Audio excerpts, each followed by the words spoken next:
Happy Monday, everybody. Today's story is A Bad Case of Stripes by David Shannon. Let's have a look. Camilla Cream loved lima beans. She never ate them. All of her friends hated lima beans, and she wanted to fit in. Camilla was always worried about what other people thought of her. Today, she was fretting even more than usual. It was the first day of school, and she couldn't decide what to wear. There were so many people to impress. She tried on 42 outfits, but none seemed to fit quite right. She put on a pretty red dress and looked in the mirror. Then she screamed. Her mother ran into the room and she screamed too. "Oh my heavens!" she cried. "You're completely covered with stripes." This was certainly true. Camilla was striped from head to toe. She looked like a rainbow. Mrs. Cream felt Camilla's forehead. "Do you feel all right?" she asked. "I feel fine," Camilla answered. "But just look at me."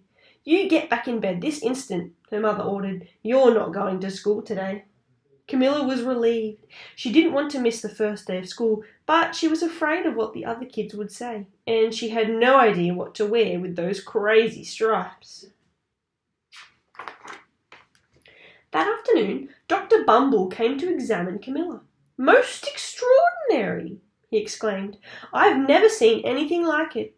Are you having any coughing, sneezing, runny nose, aches, pains, chills, hot flushes, dizziness, drowsiness, shortness of breath, or uncontrollable twitching?" "No," Camilla told him.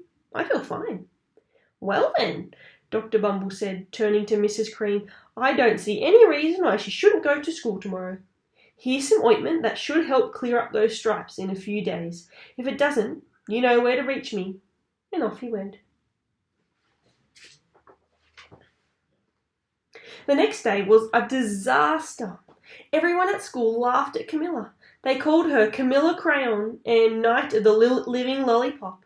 She tried her best to act as if everything was normal, but when the class said the Pledge of Allegiance, her stripes turned red, white, and blue, and she broke out in stars. The other kids thought this was great. One yelled out, "Let's see some purple polka dots." Sure enough, Camilla turned all purple polka dotty. Someone else shouted, "Checkerboard!" and a pattern of squares covered her skin. Soon, everyone was calling out different shapes and colours, and poor Camilla was changing faster than you can change channels on a TV. That night, Mr. Harms, the school principal, called. "I'm sorry, Mrs. Cream," he said. "I'm going to have to ask you to keep Camilla home from school. She's just too much of a distraction, and I've been getting calls from other parents. They're afraid those stripes may be contagious." Camilla was so embarrassed. She couldn't believe that 2 days ago everyone liked her. Now nobody wanted to be in the same room with her. Her father tried to make her feel better. "Is there anything I can get you, sweetheart?" he asked. "No, thank you," said Camilla. What she really wanted was a nice plate of lima beans, but she had been laughed at enough for one day.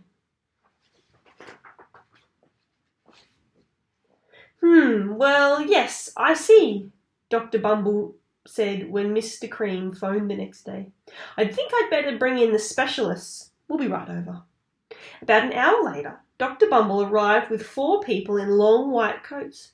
He introduced them to the Creams. "This is Dr. Grop, Dr. Sponge, Dr. Cricket, and Dr. Young." Then the specialists went to work on Camilla. They squeezed and jabbed, tapped and tested. It was very uncomfortable. "Well, it's not the mumps," concluded Dr. Grop. "Or the measles," said Dr. Sponge. "Definitely not chickenpox," put in Dr. Cricket. "Or sunburn," said Dr. Young. "Try these," said the specialist. They each handed her a bottle filled with different coloured pills. "Take one of each before bed," said Dr. Grop. Then they filed out the front door, followed by Dr. Bumble. That night, Camilla took her medicine. It was awful. When she woke up the next morning, she did feel different, but when she got dressed, her clothes didn't fit her right. She looked in the mirror, and there, staring back at her, was a giant, multicoloured pill with her face on it. Dr. Bumble rushed over as soon as Mrs. Cream called.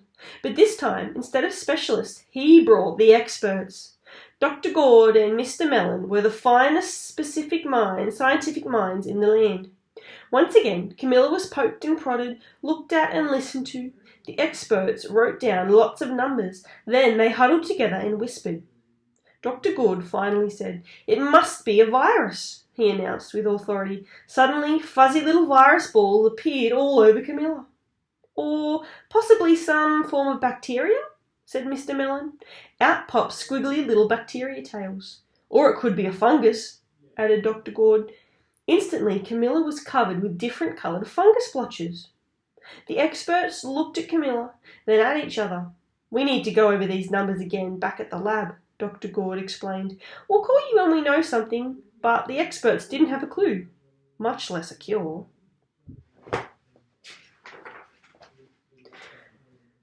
By now, the TV news had found out about Camilla. Reporters from every channel were outside her house, telling them the story of the bizarre case of the incredible changing kid. Soon, a huge crowd was camped out on the front lawn.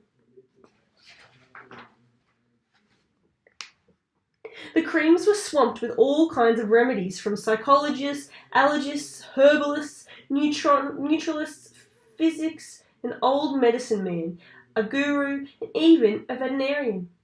Each so-called cure only added to poor Camilla's strange appearance, until it was hard to even recognize her. She sprouted roots and berries and crystals and feathers and a long furry tail, but nothing worked. Poor Camilla. One day, a woman who called herself an environmental therapist claimed she could cure Camilla. "Close your eyes," she said, "breathe deeply, and become one with your room." "I wish you hadn't said that," Camilla groaned. Slowly she started to melt into the walls of her rooms. Her bed became her mouth, her nose was a dresser, and 2 paintings were her eyes. The therapist screamed and ran out from the house. "What are we going to do?" cried Mrs. Cream. "It just keeps getting worse and worse." She began to sob. At that moment, Mr. Cream heard a quiet little knock at the front door. He opened it, and there stood an old woman who was just as plump and sweet as a strawberry. "Excuse me," she said brightly, "but I think I can help." She went into Camilla's room and looked around. "My goodness," she said with a shake of her head. "What we have here is a bad case of stripes, one of the worst I've ever seen." She pulled a container of small green beans from her bag. "Here," she said, "these might do the trick." "Are those magic beans?" asked Mrs. Cream. "Oh, my, no," replied the kind old woman. "There's no such thing. These are just plain old lima beans."